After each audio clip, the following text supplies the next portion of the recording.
For this 10-minute speech, I kind of wanted to go over all of the things that I have felt have been most useful to me throughout the semester and things that we have learned in COM 101 and just content that really stuck with me and I tried to convey in all my speeches.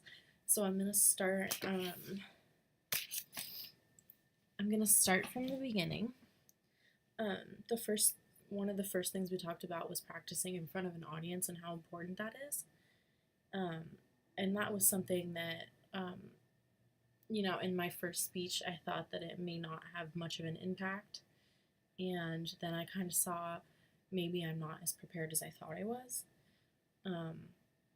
So taking that into consideration for my informative speech and actively practicing in front of my family and a couple of friends, it really helped my the flow of my speech, and it helped with my confidence a lot too. So my next one I want to talk to you about would be note cards. That's another one that we went over in the beginning, and using note cards for me was confusing because at first I was putting everything on them, and then I was just putting main points. And what really worked for me was just going off of the main points and not trying to say word for word what I had written down, because that would just totally throw my train of thought off, and it wasn't very practical. So for my informative speech, I wrote down key points so that I could, if I got lost in the speech, I could look down and kind of see, oh, I'm on, the concrete detail number 2 for my main point number 1. And that would kind of get me headed in the right direction again without getting me caught up in an exact phrase. The next thing we kind of talked about was body language. And body language is still something that I think I could work on. I'm not focused much when I'm up there on on my movement, because I'm really trying to focus on getting my point across clearly. And so I think my movement kind of is tertiary to what I'm trying to accomplish. But I think as I excel and get better with my actual diction and my speaking skills, I'll be able to focus more on my movement and my gestures, and making my the visual presentation of myself add to my speech, because you have your visuals, which I'll talk about, but there's also the part of, people are watching you give the speech and they don't want it to be super boring. Like, they don't want to just watch you stand there and speak at them.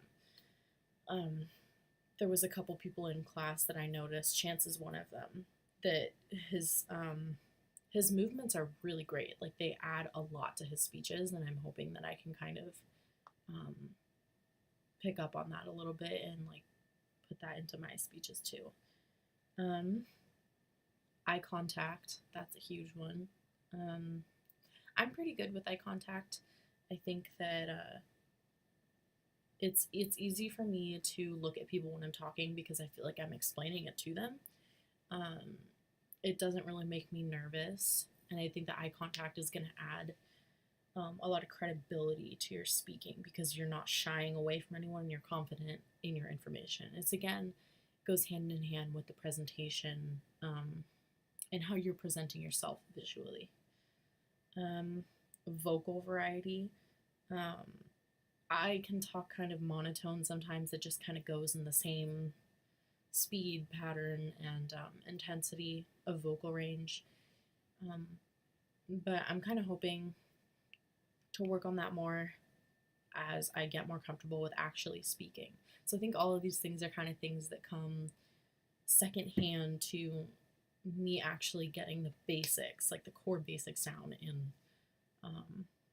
in delivering speeches. What the heck? Okay. Yeah. So with vocal variety, I want to make sure that like there's definitely distinct parts of my speech where you can tell that, oh well, right now this is serious, and right now she is being humorous, and I want to be able to add to that through my tone, but according to the topic at hand. Um, I don't want it to be inappropriate to the topic that I'm trying to convey. Research was a huge one, especially for the last two, the informative speech and the persuasive speech, because it's difficult for people to view you as credible if your sources are not credible. So if one of your sources can be refuted by someone, that's going to have a huge impact on your speech and your credibility. Um, so it's really important to make sure that your research comes from, you know, a really reliable source, and that the data has been tested and that the data has been proven. So that's why going through this semester, I talked to the librarian and I learned about we have like a million databases in the library. Not literally, but there's like probably a good 100 databases to choose from. And there's so much great information that you can be adding to your speeches. And it adds so much to have like these concrete, you know, researched time and time again data that you can provide, and it will be sound because it's on these databases where, like sites like Wikipedia and stuff, it's not going to be information like that. So credible sources is incredibly important because it affects your credibility too, really. Visual aids, I kind of talked about that a little bit with presentation, but also with the presentation that you're compiling, and having images up there to keep your audience entertained, but also going with what Mr. Robertson said, it's important to not have the visual like on the entire speech, because then I even noticed myself after he said that once someone had a visual up on the screen, I wasn't listening to them talk anymore. I was just looking at the visual. So I think the timing of visuals, and timing really itself, is super important. Being able to present your visuals in a time that's going to be beneficial to your speech rather than taking away from your speech. That kind of leads me into the next point with ethos, pathos, and logos. So ethos is kind of going to be your credibility on a topic, because that's another problem with getting your sources from somewhere that isn't credible. It will really take away from your ethos.